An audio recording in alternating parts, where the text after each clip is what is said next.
Panzer Kommandeur, Bagol, Test.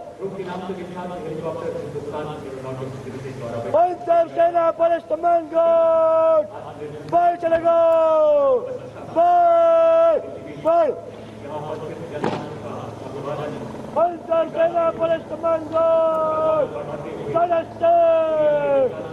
राष्ट्रीय ध्वज फहराया गया है और राष्ट्रीय ध्वज गार्ड के जवान इस समय लाल किले की प्राचीर के सामने से प्रस्थान कर रहे हैं और यहां पर वायु विचरण करते हुए नजर आ रहे हैं दो advance light helicopter line astern formation में, जहां पर विंग कमांडर अंबर अग्रवाल और विंग कमांडर राहुल नैनवाल पुष्प वर्षा कर रहे हैं उपस्थित जन समूह पर।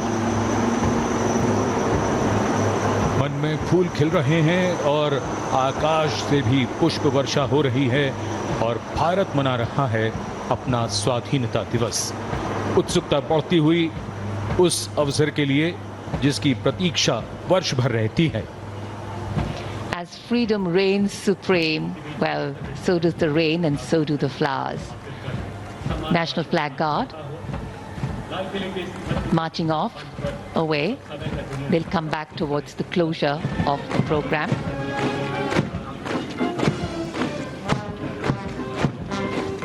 राष्ट्रीय ध्वज गार्ड में सेना की टुकड़ी की कमान संभाली थी मेजर दिनेश एन ने। नौसेना की टुकड़ी की कमान संभाल रहे थे लेफ्टिनेंट कमांडर सचिन धनखड़ और वायुसेना की टुकड़ी की कमान संभाली स्क्वाड्रन लीडर CS श्रवण देवैया ने। दिल्ली पुलिस के जवान भी इस राष्ट्रीय ध्वज गार्ड में शामिल, जिनकी कमान संभाली है एडिशनल DCP अचिन गर्ग ने। इंटर सर्विसेज गार्ड में इस बार समन्वय का दायित्व नौसेना को सौंपा गया था, जिसका नेतृत्व कर रहे थे कमांडर विनय दुबे।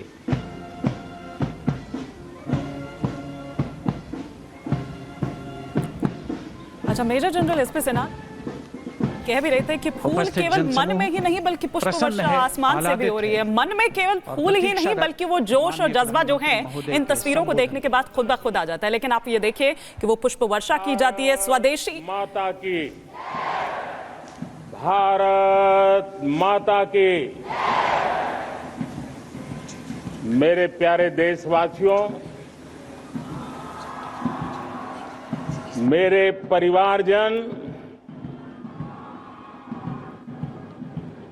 आज वो शुभ घड़ी है जब हम देश के लिए मर मिटने वाले, देश की आजादी के लिए अपना जीवन समर्पित करने वाले, आजीवन संघर्ष करने वाले, फांसी के तख्त पर चढ़कर के भारत मां की जय के नारे लगाने वाले अनगिनत आजादी के दीवानों को नमन करने का ये पर्व है, उनका पुण्य स्मरण करने का पर्व है। आजादी के दीवानों ने आज हमें आजादी के इस पर्व में स्वतंत्रता की सांस लेने के लिए सौभाग्य दिया है। यह देश उनका ऋणी है। ऐसे हर महापुरुष के प्रति हम अपना श्रद्धा भाव व्यक्त करते हैं। मेरे प्यारे देशवासियों, आज जो महानुभाव राष्ट्र रक्षा के लिए और राष्ट्र निर्माण के लिए पूरी लगन से, पूरी प्रतिबद्धता के साथ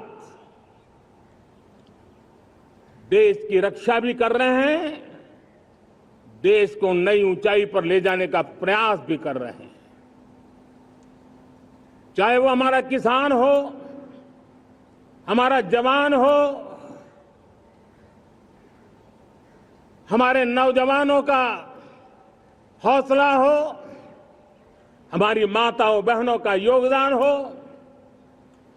दलित हो, पीड़ित हो, शोषित हो, वंचित हो, अभावों के बीच भी स्वतंत्रता के प्रति उसकी निष्ठा, लोकतंत्र के प्रति उसकी श्रद्धा, ये पूरे विश्व के लिए एक प्रेरक घटना है।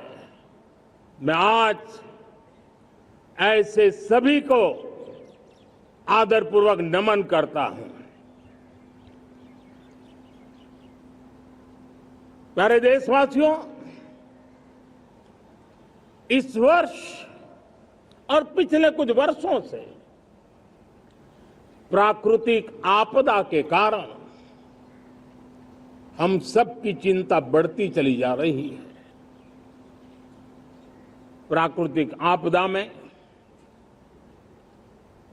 अनेक लोगों ने अपने परिवारजन खोए हैं, संपत्ति खोई है, राष्ट्र ने भी पारावार नुकसान भोगा है। मैं आज उन सब के प्रति अपनी संवेदना व्यक्त करता हूं और मैं उन्हें विश्वास दिलाता हूं कि यह देश इस संकट की घड़ी में उन सब के साथ खड़ा है। मेरे प्यारे देशवासियों, हम जरा आजादी के पहले के वो दिन याद करें। सैकड़ों साल की गुलामी, हर कालखंड संघर्ष का रहा। युवा हो, बुजुर्ग हो, किसान हो, महिला हो, आदिवासी हो,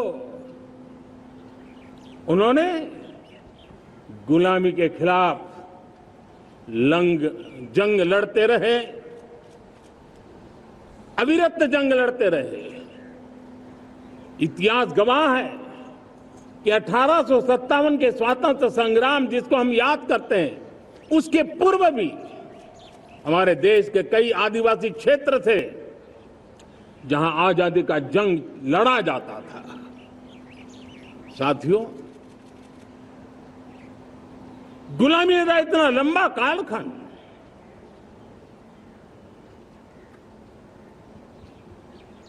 जुल्मी शासक,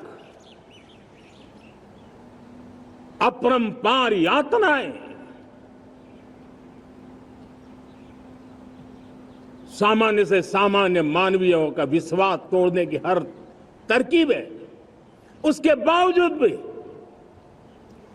उस समय की जनसंख्या के हिसाब से करीब 40 करोड़ देशवासी आजादी के पूर्व 40 करोड़ देशवासियों ने वो जज्बा दिखाया, वो सामर्थ्य दिखाया, वो एक सपना लेकर के चले, एक संकल्प लेकर के चलते रहे, जूझते रहे। एक ही स्वर था, वंदे मातरम। एक ही सपना था, भारत की आजादी का। 40 करोड़ देशवासियों ने, और हमें गर्व है कि हमारी रगों में उन्हीं का खून है। वो हमारे पूर्वज थे। सिर्फ 40 करोड़ लोगों ने दुनिया की महासत्ता को उखाड़ करके फेंक दिया था, गुलामी की जंजीरों को तोड़ दिया था। अगर हमारे पूर्वज, जिनका खून हमारी रगों में है, आज हम तो 140 करोड़ है। अगर 40 करोड़ गुलामी की बेड़ियों को तोड़ सकते हैं, अगर 40 करोड़ आजादी के सपने को पूर्ण कर सकते हैं, आजादी लेकर के रह सकते हैं, तो 140 करोड़ देश के मेरे नागरिक, 140 करोड़ मेरे परिवारजन अगर संकल्प लेकर के चल पड़ते हैं, एक दिशा निर्धारित करके चल पड़ते हैं, कदम से कदम मिलाकर, कंधे से कंधा मिलाकर अगर चल पड़ते हैं तो चुनौतियां कितनी भी क्यों ना हो, अभाव की मात्रा कितनी ही तीव्र क्यों ना हो, संसाधनों के लिए जूझने की नौबत हो तो भी हर चुनौती को पार करते हुए हम समृद्ध भारत बना सकते हैं।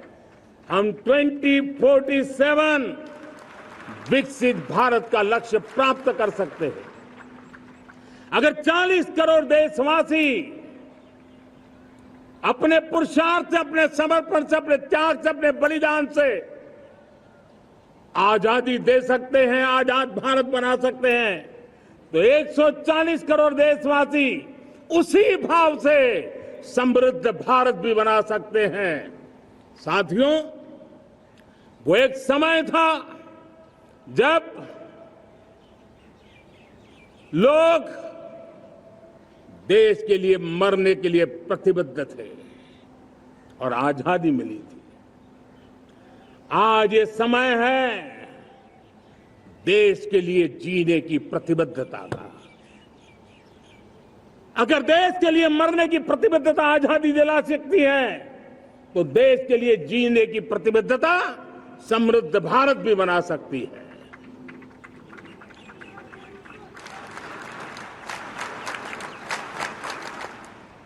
साथियों,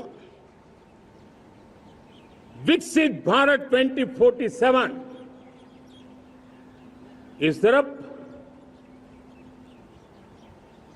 भाषण के शब्द नहीं है, इसके पीछे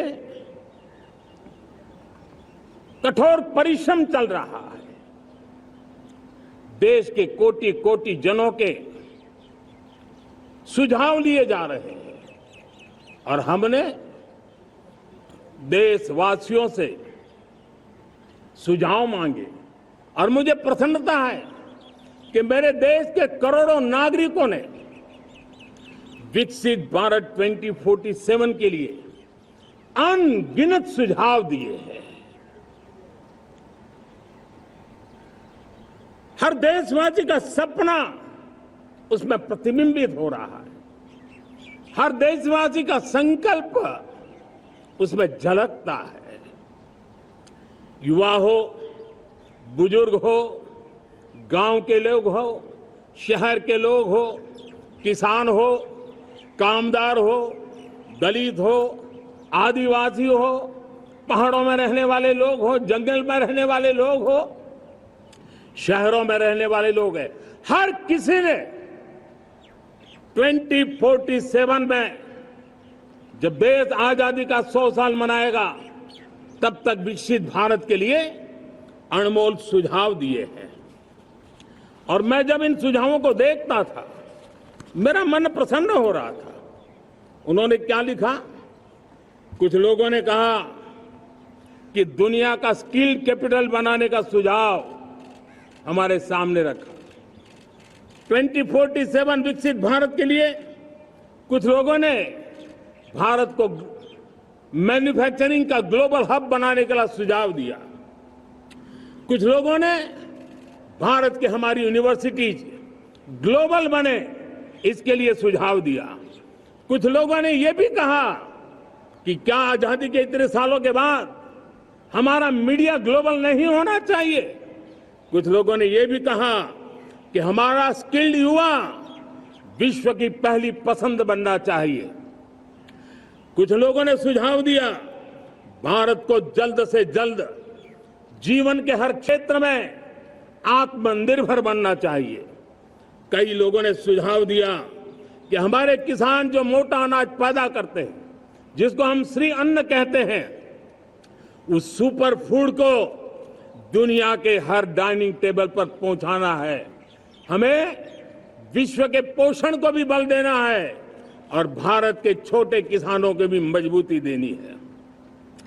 कई लोगों ने सुझाव दिया कि देश में स्थानीय स्वराज की संस्थाओं से लेकर के अनेक इकाइयां हैं, उन सब में गवर्नेंस के रिफॉर्म की बहुत जरूरत है। कई लोगों ने लिखा कि न्याय के अंदर जो विलंब हो रहा है, उसके प्रति चिंता जाहिर की और ये भी कहा कि हमारे देश में न्याय व्यवस्था में रिफॉर्म की बहुत बड़ी जरूरत है। कई लोगों ने लिखा कि कई ग्रीनफील्ड सिटीज बनाने की अब समय की मांग है। किसी ने बढ़ती हुई प्राकृतिक आपदाओं के बीच शासन प्रशासन में कैपेसिटी बिल्डिंग के लिए एक अभियान चलाने का सुझाव दिया।